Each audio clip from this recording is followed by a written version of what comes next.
You used the word rent control. Do me a favor, just explain real fast what rent control is and what happened this past year, which is actually how you and me met, and then what could be on the kind of frontier for that. Yeah, so the simplest way to explain rent control, it's when the government, whether that's a local government, state government, basically they put a cap or a ceiling on what a landlord can charge for rent. So it's basically the government coming into a landlord and saying, you can't charge any more than this ceiling. And the reason behind it, it's well-intentioned. It's, it's basically saying, hey, we've got to protect affordable housing. People can't afford places to rent anymore. That's the reason that they say, oh, we should cap rents. The problem is what ends up happening, we've seen this play out in California, New York, where they have rent control. And then we did a study in Chicago. What ends up happening is when you cap rent, you end up with less inventory or less units in the market, because a lot of the units convert to condos, and then a lot less investment flows in, creating more inventory. And if you all remember from your real estate classes, your pre-license, when we talk about market conditions, what happens when there's less inventory? Prices go up, right? And so rent control actually has been proven. There was a US government study that was done in San Francisco that showed that with rent control, it caused prices to spike for renters. So anyway, that's what rent control is. In Illinois, there's actually a state ban on any rent control. So back in the 90s, I think it was, I should know the exact year, but back in the 90s, the Illinois Realtors led the charge to actually pass a law that said local governments cannot do rent control for all of those market conditions. But now, in the last 2 to 3 years, there's been a growing movement of tenants' rights organizations that have been pushing, they call it the Lift the Ban Coalition. So they want to lift the ban. They believe that once the ban is lifted, then Chicago, which I think they're right, I think Chicago would institute rent control. And then you'd see other municipalities around the state and create this patchwork, kind of like California, where different local governments institute different rent control measures. You think if something like that passed, you think the city would change that something? As the world sits right now, do you think Chicago would move to pass something like that pretty quick? Yes. Really? Okay. The shortest answer I can give you. You sound pretty confident. Now, rent control so this was on the table last year, and it got voted down on the state level, correct? Correct. And it's not being proposed right now, but it's something that could come back up again, or what does the future look like, or time-wise? So the way I would characterize it is each year, the sponsor of the legislation introduces the legislation. This year was a weird year because of the pandemic. So, if it didn't deal directly with pandemic issues, it was kind of like off the table.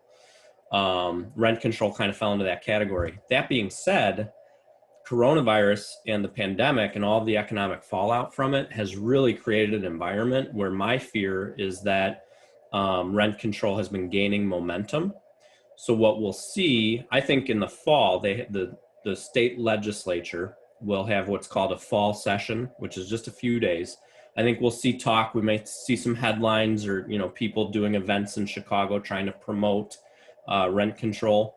But then in the spring is a little bit of a misnomer. They call it the spring session, but it starts in about January.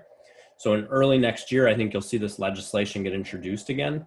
And I think it's going to continue to gain momentum because of all the economic hardship that, and I'm not saying that landlords aren't experiencing economic hardship, but there's a lot of renters who have lost income or are hurting because of the coronavirus.